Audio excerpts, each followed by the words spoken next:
मंजिल ने हौसलों से कहा तेरे बस की बात नहीं।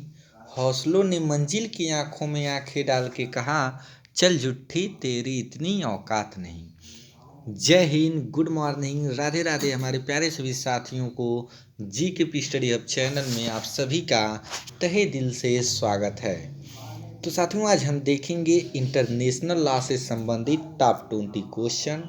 और ये साथियों जो टॉप 20 क्वेश्चन है वो आपका जो फर्स्ट सेमेस्टर का एग्ज़ाम होने वाला है उसमें बहुत ही एक कारगर साबित होने वाला है। साथियों लगभग 10 से 12 क्वेश्चन हूबहू मिलने वाला है। तो साथियों इस वीडियो को आप शुरू से लेकर अंत तक देखेंगे और नोट डाउन भी करते चलेंगे। तो साथियों आइए बिना देर किए शुरू करते हैं आज का पहला क्वेश्चन। अंतर्राष्ट्रीय विधि शब्द का प्रयोग सर्वप्रथम किसने किया था? तो साथियों आप लोग बताएंगे स्टार्क ने किया था या अस्टिन ने किया था या ओपेनहेम ने किया था या जेरमी बेंथम ने किया था। तो साथियों इन चारों ऑप्शनों में से आपको सही आंसर बताना है। तो साथियों मैं इसका सही आंसर बता दूं तो option D is right answer. Jeremy Bentham ji ने सर्वप्रथम अंतर्राष्ट्रीय विधि शब्द का प्रयोग किया था। और साथियों अगर पूछ दे कि यह जो किस देश के वैज्ञानिक थे तो साथियों आप लोग बताएंगे कि ये इंग्लैंड के थे।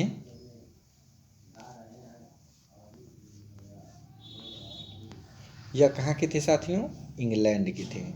ठीक है, अब हम लोग नेक्स्ट क्वेश्चन की तरफ प्रोसीड करते हैं। अंतर्राष्ट्रीय विधि विधि शास्त्र का लुप्त प्राय बिंदु है, यह कथन किसका है? तो हमें बताना है और जो अंतर्राष्ट्रीय विधि विधि शास्त्र का लुप्त प्राय बिंदु है उसका जो कथन है ये किसका है?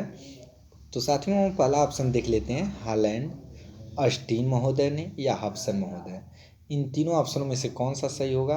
और एक चौथा ले लीजिए, इनमें से कोई नहीं। तो साथियों सही आंसर मैं बता दूं आपको, तो सही आंसर हो जाएगा ऑप्शन ए, हालैंड महोदय ने अंतर्राष्ट्रीय विधि विधि शास्त्र का लुप्त प्राय बिंदु है यह कथन दिया था। अब हम लोग नेक्स्ट क्वेश्चन की तरफ प्रोसीड करते हैं। अस्टीन के अनुसार अंतर्राष्ट्रीय विधि एक क्या है?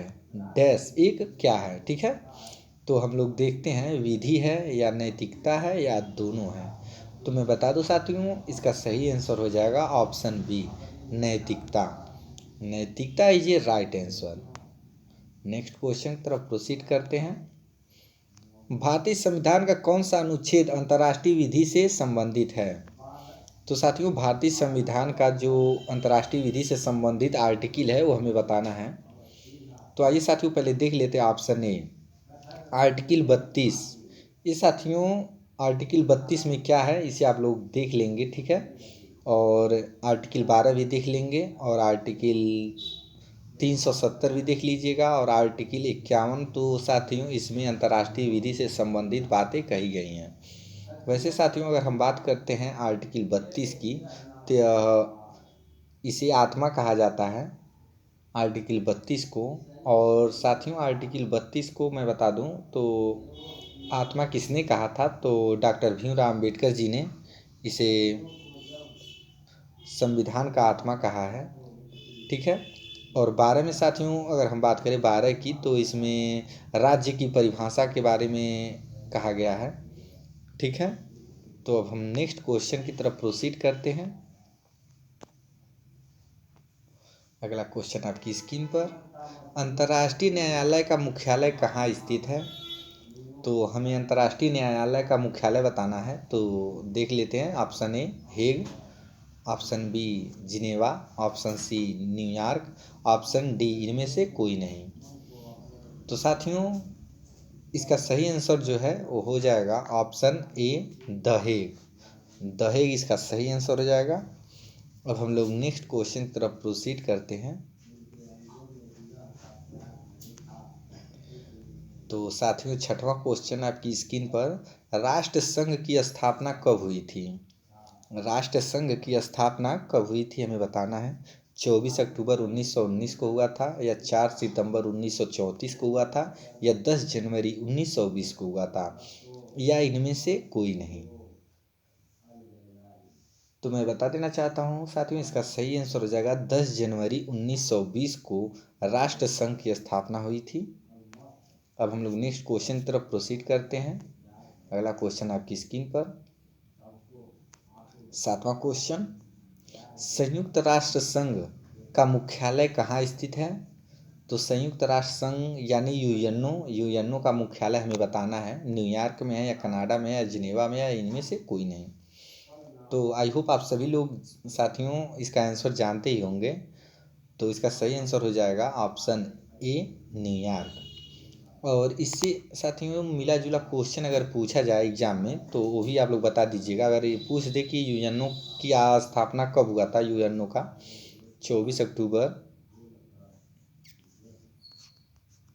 1945 को यूएनओ का स्थापना हुआ था। और इसमें साथियों वर्तमान में सदस्यों की अगर हम बात करें तो 193 सदस्य हैं वर्तमान समय में। और साथियों इसमें से और भी पूछ दे अगर क्वेश्चन, एक और भी बन सकता है कि इसका जो 193वां सदस्य था वो कौन था, जो आखिरी सदस्य था।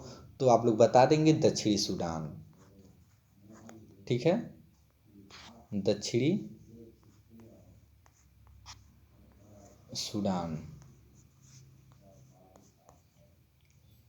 तो अब हम लोग नेक्स्ट क्वेश्चन की तरफ प्रोसीड करते हैं। अगला क्वेश्चन,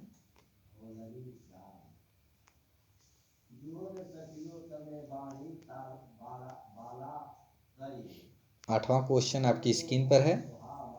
तो डैश डैश के अनुसार संधियों का बंधनकारी प्रभाव पैक्टा सेंट सरविंडा के सिद्धांत पर निर्भर करता है।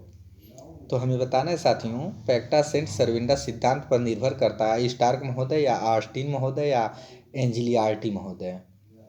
तो मैं बता दूं साथियों इसका सही आंसर हो जाएगा ऑप्शन सी, एंजिलियार्टी महोदय के द्वारा पैक्टा सेंट सरविंडा सिद्धांत निर्भर करता है इनके पे।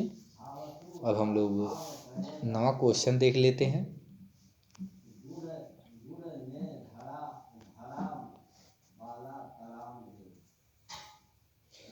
नवा क्वेश्चन का आंसर आप लोग बताएंगे, संधि विधि पर सर्वप्रथम वियना अभिसमय को स्वीकार किया गया।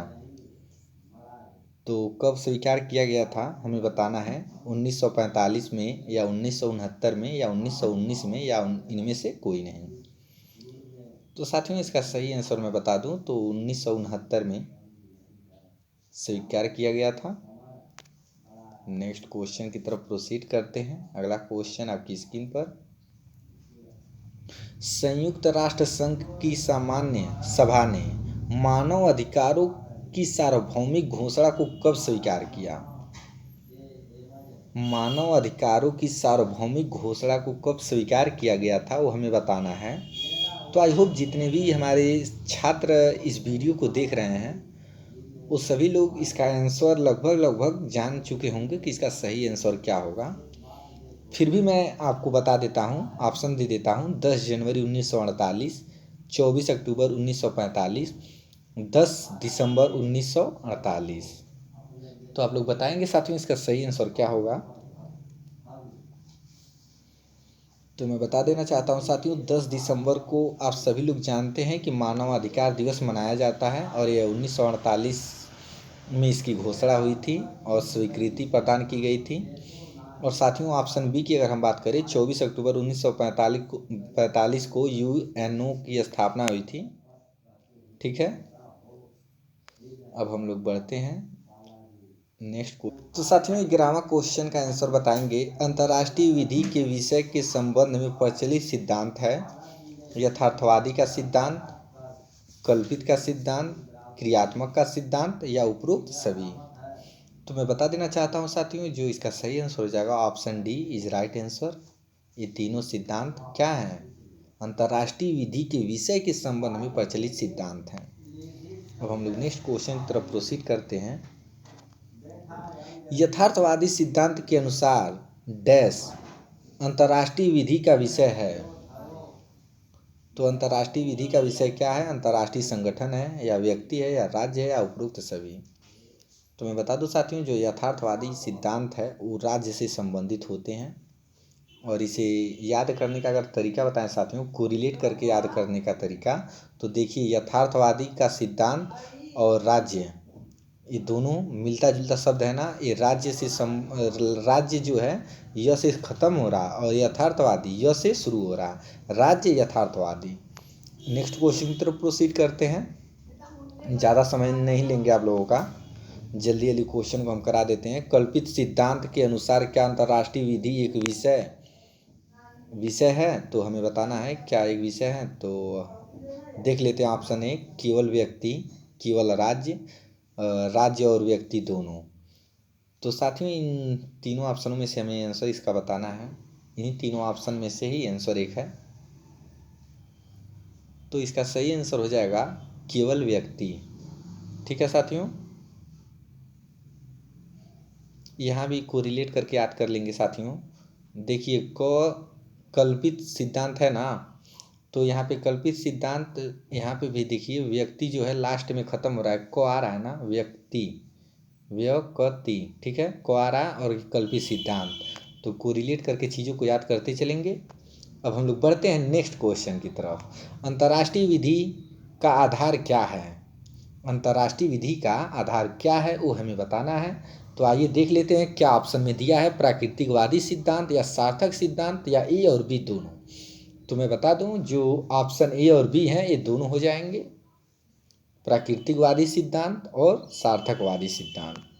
अब हम लोग नेक्स्ट क्वेश्चन की तरफ प्रोसीड करते हैं। अगला क्वेश्चन आपकी स्क्रीन पर, निम्नलिखित में से कौन सा प्राकृतिकवादी सिद्धांत का समर्थक नहीं है?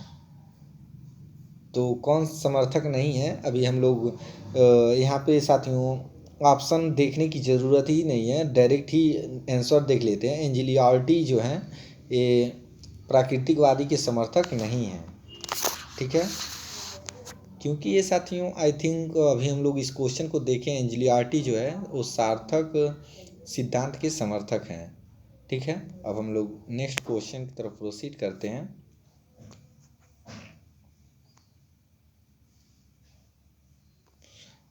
सोलहवां क्वेश्चन आपकी स्क्रीन पर आ चुका है।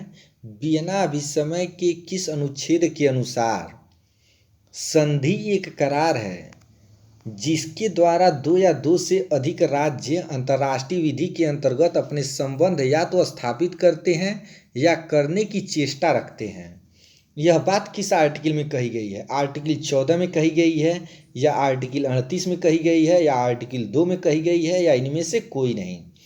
तो मैं बता देना चाहता हूं साथियों, यह बात जो है आर्टिकल 2 में लिखी गई है, ठीक है।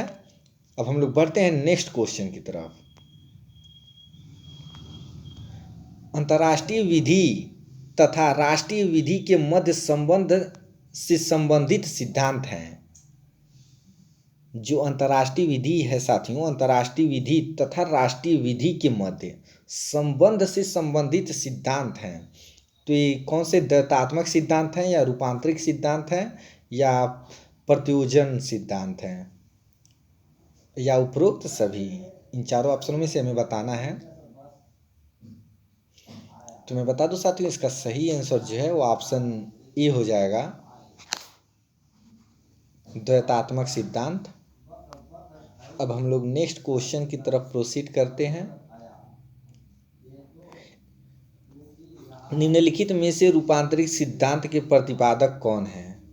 रूपांतरण का जो सिद्धांत है उसके प्रतिपादक कौन है? तो मैं बता दूं साथियों, स्टार्क महोदय जी जो हैं वो रूपांतरक सिद्धांत के प्रतिपादक हैं। अब हम लोग बढ़ते हैं नेक्स्ट क्वेश्चन की तरफ।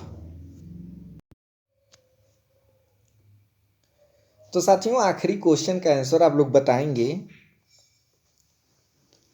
20वें क्वेश्चन का आंसर। किस सिद्धांत के अनुसार राष्ट्रीय विधि और अंतर्राष्ट्रीय विधि एक दूसरे से भिन्न है? किस सिद्धांत के अनुसार भिन्न है? तो हमें बताना है द्वैतात्मक सिद्धांत, रूपांतरक सिद्धांत, अद्वैतात्मक सिद्धांत। इन तीनों में से आपको आंसर बताना है। तो मैं बता दूं साथियों, इसका सही आंसर जो है वो हो जाएगा द्वैतात्मक सिद्धांत, option A is right answer. तो साथियों अगर ये वीडियो आपको अच्छा लगा हो तो चैनल को सब्सक्राइब कर लें और बेल आइकन को दबा देंगे साथियों, तो साथियों फिर मिलते हैं नेक्स्ट वीडियो में। जय हिंद, जय Bharat. Thank you for watching.